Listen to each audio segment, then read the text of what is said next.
बच्चों, अगला भाग देखते हैं सूर्यकांत त्रिपाठी निराला का। पहली इसकी कविता हम पढ़ चुके हैं, अभी न होगा मेरा अंत।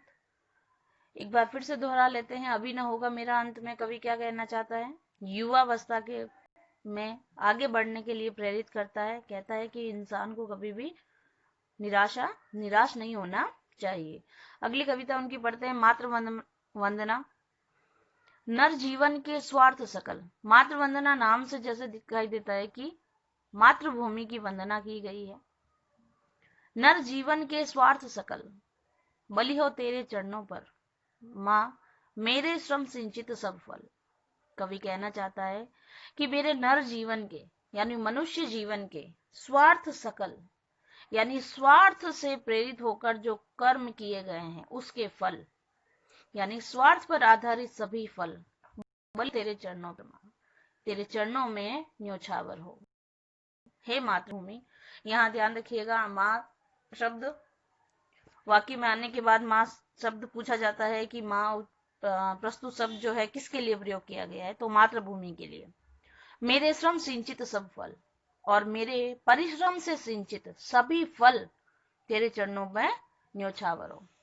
अर्थात तीनों लाइन का अर्थ क्या हुआ कि मेरे मनुष्य जीवन के स्वार्थ पर आधारित और परिश्रम से सिंचित सभी फल तेरे चरणों में समर्पित हो। अगला देखिए, जीवन के रथ पर चढ़कर, हे मातृभूमि, मैं इस जीवन रूपी रथ पर चढ़कर, जीवन जो है जीवन का रथ चला जा रहा है, चढ़कर सदा मृत्यु पथ पर आगे बढ़कर, सदा मृत्यु के पथ पर, चाहे आगे मृत्यु यहाँ किसका संकेत कर रही है? परिस्थितियों का, जो विपरीत परिस्थितियां आती है, जो संकट आते हैं उनका।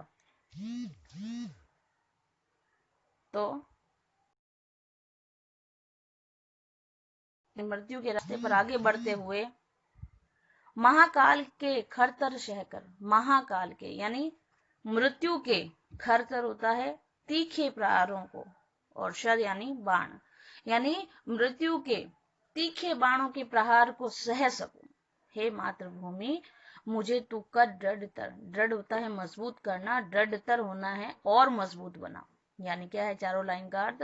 हे मातृभूमि, मैं इस जीवन रूपी रथ पर चढ़कर मृत्यु के पथ पर यानी अपनी मंजिल पर बढ़ता जाऊं, और अगर रास्ते में महाकाल के यानी मृत्यु के बाणों के जो तीसरे के प्रहार हैं उनको भी मैं सह सकूं, तू मुझे इतना मजबूत बना। आगे देखिए, जागे मेरे उर में तेरी, मेरे हृदय में, उर यानी हृदय, मेरे हृदय में तेरी मूर्ति अश्रु जल ध्योत विमल। इंपॉर्टेंट लाइन है, मूर्ति यानी तुम्हारी मूर्ति, अश्रु जल ध्योत, जल ध्योत होता है जल से धुली हुई, अश्रु यानी आंसुओं के जल से धुली हुई, विमल यानी स्वच्छ, यानी मेरे हृदय में तेरी आंसुओं के जल से धुली हुई मूर्ति सदा विराजमान रहे। मेरे हृदय में तेरी वो मूर्ति हमेशा रहे। जो अश्रु जल क्यों बताया? क्योंकि मातृभूमि परतंत्र है, गुलाम है। तो तेरी आंसुओं से भीगी हुई तेरी स्वच्छ मूर्ति मेरे हृदय में हमेशा विराजमान रहे। द्रग जल से पाप बलि कर दूं, द्रग जल से यानी तेरे उन आंखों के आंसुओं से मुझे बल प्राप्त हो, और मैं बलि कर दूं, और मैं अपने आप को तेरे चरणों में न्योछावर कर दूं। हे जननी, जन्म श्रम सिंचित फल, मेरे जन्म के श्रम, मेरे इस जीवन में परिश्रम से संचित सभी फल तेरे चरणों में न्योछावर हो। बाधाएं आए तन पर, अगर आगे बढ़ते हुए मुझे इस शरीर से यातनाएं मिले यानी मुझे शारीरिक कष्ट झेलना पड़े, तो भी मैं सहन कर लूं। देखूं तुझे नयन भर मन भर, और फिर भी मैं तुझे ही देखता रहूं। मुझे देख तू सजल द्रगों से, तू उन आंसुओं से, आंसुओं के नेत्रों से मुझे देखती रहना अपलक, बिना पलक झपकाए।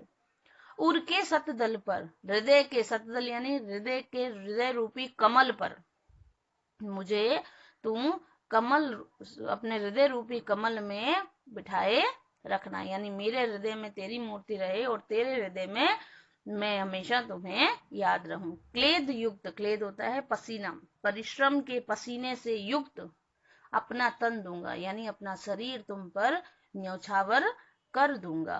वापस देखिए कि बाधाएं आए तन पर, चाहे कितनी भी बाधाएं आए, शारीरिक यातनाएं झेलनी पड़े, फिर भी मेरा ध्यान जो है वो तेरी तरफ ही रहे। मुझे देख तू सजल दृगों से अपलक, और तू भी मुझे अपलक अपने सजल दृगों से, नेत्रों से देखती रहे। तेरे उर के सत दल पर यानी हृदय रूपी कमल पर मुझे बिठाए रखना। क्लेद युक्त यानी परिश्रम से, पसीने से युक्त भीगा हुआ मैं अपना तन तुझे समर्पित कर दूंगा। मुक्त करूंगा तुझे अटल, और तुझे स्वतंत्र कराऊंगा। मुक्त कर दूंगा, अटल अटल स्वतंत्रता प्रदान करूंगा। अटलता है कि जो स्वतंत्रता छीनी ना जा सके। तेरे चरणों पर दे बल के बलि, तेरे चरणों पर न्यौछावर होकर तुझे स्वतंत्र करा दूंगा। सकल श्रेय सम सिंचित बल, और मेरे जीवन के सभी परिश्रम से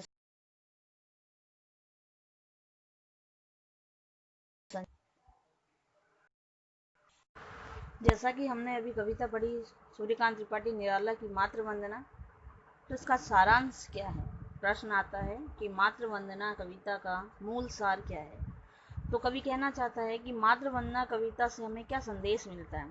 तो संदेश मिलता है कि मातृ वंदना कविता में निराला का राष्ट्र प्रेम मुखरित हुआ है। मुखरित अर्थात प्रकट हुआ है, जिसमें वे अपने अर्जित सभी कर्म फलों को माँ भारती के चरणों में अर्पित कर अपने आप को धन्य महसूस करते हैं। यानी अपने सब कुछ परिश्रम से अर्जित और स्वार्थ से अर्जित सभी कर्मों को माँ भारती यानी भारत माँ के चरणों में अर्पित करना चाहते हैं।